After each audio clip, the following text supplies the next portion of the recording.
আসসালামু আলাইকুম dear viewers. আজকে আমাদের আরো একটি নতুন ভিডিও নিয়ে আপনাদের সামনে উপস্থিত হয়েছি। আজকে আমাদের ভিডিওতে থাকছে নবম দশম শ্রেণীর পরিসংখ্যান অনুশীলনীর এসএসসি 2026-27 ব্যাচের খুবই গুরুত্বপূর্ণ দুইটা সংক্ষিপ্ত প্রশ্ন, যেগুলো আমরা সমাধান করতে যাচ্ছি। প্রথম প্রশ্নটা আমাদের থাকতেছে উপাত্তের পরিসর 42 এবং সর্বোচ্চ মান 79 হলে সর্বনিম্ন মানটা নির্ণয় করো। এটা কিন্তু আমরা গণিত বইয়ের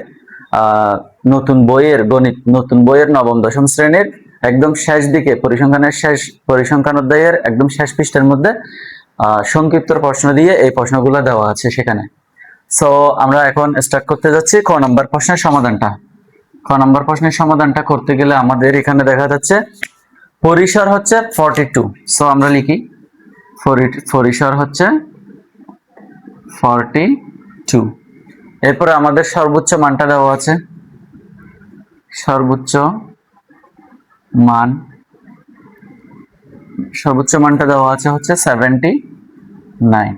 আচ্ছা, এখন আমার প্রশ্ন হচ্ছে যে আপনাদের কাছে, সেটা হচ্ছে এই পরিসর এবং সর্বোচ্চ মান এই কথাগুলো আমরা কোন জায়গায় পাই? যখন আমাদের অনেকগুলো উপাত্ত দেওয়া থাকে, কতগুলো ধরো শিক্ষার্থীদের ওজন দেওয়া আছে, একটা ধরো 45, একটা 75, 35, 40, 82, এভাবে অনেকগুলো উপাত্ত যখন দেওয়া থাকে, এই উপাত্তগুলোর মধ্যে আমাদের কি থাকে? সর্বোচ্চ মান থাকে, সর্বনিম্ন মান থাকে, এবং এরকম অঙ্কগুলো করার সময় আমরা সেখানে পরিসরও নির্ণয় করি।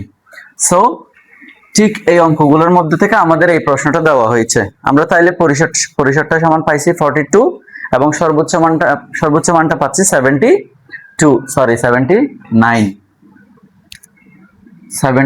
এখন আমাদের বলা হচ্ছে সর্বনিম্ন মানটা কত? এই যে সর্বনিম্ন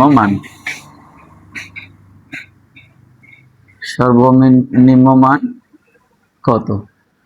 এই সর্বনিম্ন মানটা বের করার জন্য আমাদের প্রথমত যে জিনিসটা জানতে হবে সবাইকে, সেটা হচ্ছে পরিসরের সূত্র। আমরা তো আশা করি সবাই জানি পরিসরের সূত্রটা হচ্ছে সর্বোচ্চ মান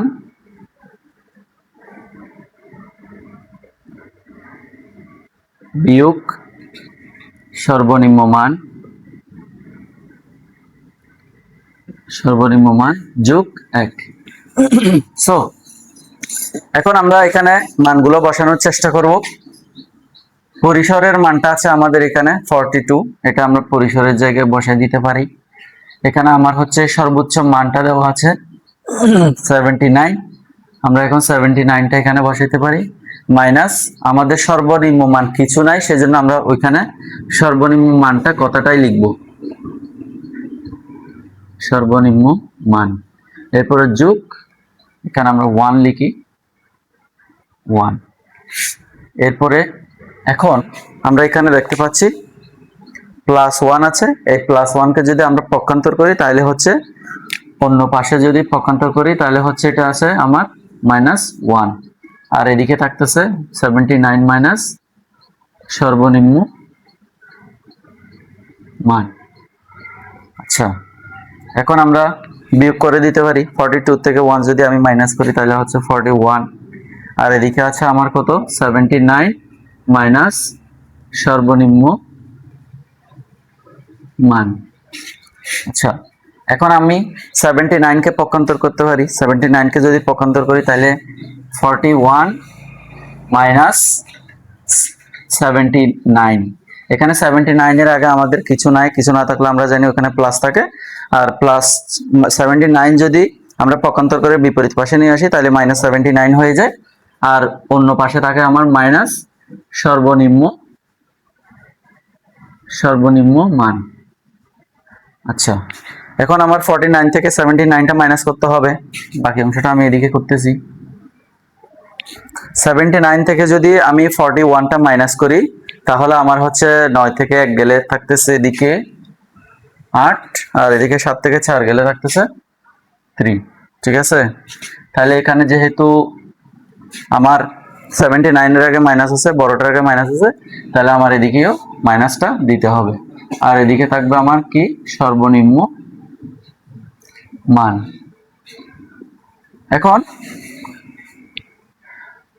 মাইনাস সর্বনিম্ন মান আর এদিকে -38, তাহলে এখন কি হচ্ছে আমাদের? উভয় পক্ষ থেকে মাইনাসটা বাদ দিয়ে দিলে আমার থাকতেছে সর্বনিম্ন মান সমান সর্বনিম্ন মান হচ্ছে 38। সুতরাং সর্বনিম্ন মানটা 38। তাহলে এই জিনিসটা আমাদের সবাইকে অবশ্যই বুঝতে হবে, কিভাবে আমাদের পরিসর, সর্বোচ্চ মান এবং সর্বনিম্ন মান দেওয়া থাকলে আমরা কিভাবে সর্বনিম্ন মানটা বের করতে পারি। পরিসর, সর্বোচ্চ মান, সর্বনিম্ন মান থাকলে কিভাবে আমরা সর্বনিম্ন মানটা বের করতে পারি সেটা আমি এখানে বোঝানোর চেষ্টা করছি। এখন আমরা দ্বিতীয় প্রশ্নটা সমাধান করার চেষ্টা করব। দ্বিতীয় প্রশ্নটা হচ্ছে খ নম্বর প্রশ্ন। খ নম্বর প্রশ্নে কি লেখা আছে একটু আমরা পড়ার চেষ্টা করব। কোন শ্রেণী ব্যক্তির বলতে পারি আমরা, কোন শ্রেণী ব্যক্তির নিম্ন সীমা আছে 60 এবং শ্রেণীর মধ্যমান আছে 65, এর উচ্চ সীমা নির্ণয় করো। আচ্ছা, আমাদের আগে শ্রেণী ব্যক্তিটা বুঝতে হবে। শ্রেণী ব্যক্তি জিনিসটা হচ্ছে, ধরো আমি লিখলাম হচ্ছে তার 41 থেকে 50, এটা একটা শ্রেণী ব্যক্তি, এটা একটা শ্রেণী। এই শ্রেণীর মধ্যে 41টা হচ্ছে নিম্ন সীমা এবং 50টা হচ্ছে উচ্চ সীমা। তাহলে নিম্ন সীমা হচ্ছে কত? 41, আর 50টা হচ্ছে উচ্চ সীমা। সেগুলো একটু আমাদের নামগুলো জানতে হবে। তাহলে এখানে বলা হচ্ছে কি, কোন শ্রেণী ব্যক্তির নিম্ন সীমা 60। তাহলে আমরা একটু নিম্ন সীমাটা একটু লিখি। নিম্ন সীমা আছে আমার 60। এরপরে শ্রেণীর মধ্যমান আছে, তাহলে আমরা মধ্যমানটা একটু লিখতে পারি। মধ্যমানটা হচ্ছে 65। তাহলে আমাদের প্রশ্ন করা হচ্ছে এখানে উচ্চ সীমাটা নির্ণয় করো। উচ্চ সীমা কত? আচ্ছা, এই উচ্চ সীমা কত এটা বের করার জন্য আমাদের তাইলে এখানে এই তিনটার মধ্যে কিসের সূত্র আমরা জানি? সেটা হচ্ছে মধ্যমানের সূত্র জানি। তাহলে এখানে আমরা লিখতে পারি, আমরা জানি মধ্যমান সমান কি লিখতে পারি? আশা করি মধ্যমানের সূত্রটা আমরা জানি। মধ্যমানের সূত্র হচ্ছে, যারা জানো না তাদেরকে অবশ্যই মুখস্থ রাখতে হবে মধ্যমানের সূত্রটা। মধ্যমানের সূত্রটা হচ্ছে নিম্ন সীমা যোগ উচ্চ সীমা ডিভাইডেড বাই 2। তাহলে আমরা জানি যে সূত্রটা হচ্ছে, সেটা হচ্ছে মধ্যমানের সূত্র, আর মধ্যমানের সূত্রটা হচ্ছে নিম্ন সীমা যোগ উচ্চ সীমা ডিভাইডেড বাই 2। আচ্ছা, এখন আমরা এই সূত্রের মধ্যে মানগুলো বসাবো। মধ্যমানের মান আছে আমার 65। এখানে কিসের মান পাচ্ছি আমরা? নিম্ন সীমার মান পাচ্ছি 60, প্লাস উচ্চ সীমার মান তো আমাদের বের করতে বলা হয়েছে, সেজন্য আমরা উচ্চ সীমার মান কিছুই দিতে পারতেছি না। উচ্চ সীমার মানটা আমরা উচ্চ সীমায় লিখব। এরপরে ডিভাইডেড বাই নিচে 2 আছে, 2টা লিখলাম। আচ্ছা, এখন আমরা কি করব? এদিকে 60 প্লাস উচ্চ সীমা ডিভাইডেড বাই 2 আছে, এই 2 কে আমরা এদিকে নিয়ে আসে বিপরীতকরণ করে সেটাকে আমরা 65 ইন্টু 2 লিখতে পারি। তাহলে এদিকে থাকতেছে 60 প্লাস উচ্চ সীমা। আচ্ছা, এখন আমরা কি পাচ্ছি? 65 কে যদি আমি 2 দিয়ে ইন্টু করি তাহলে আসতেছে আমার 130, অর্থাৎ 130।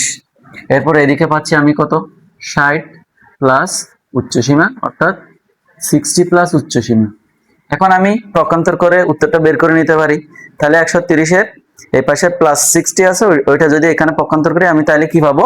-60। সো সেটা আমি এদিকে লিখতেছি 130 মাইনাস 60। এই যে প্লাস 60টা যখন আমার সমানের অন্য পাশে চলে আসে তাহলে এটা কি হয়ে যায়? -60 হয়ে যায়, আর এদিকে থাকতেছে আমার অনলি উচ্চ সীমাটা।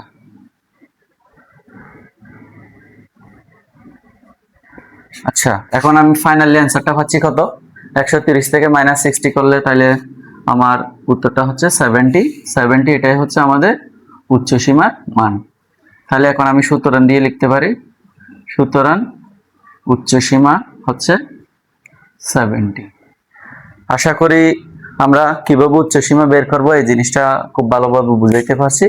এই দুটোটা প্রশ্ন কিন্তু 2026-27 পরীক্ষার্থীর জন্য খুবই ইম্পর্টেন্ট এবং পরীক্ষায় আসার মতো দুইটা অঙ্ক। সবাই আশা করি ভালোভাবে বোঝার চেষ্টা করবে।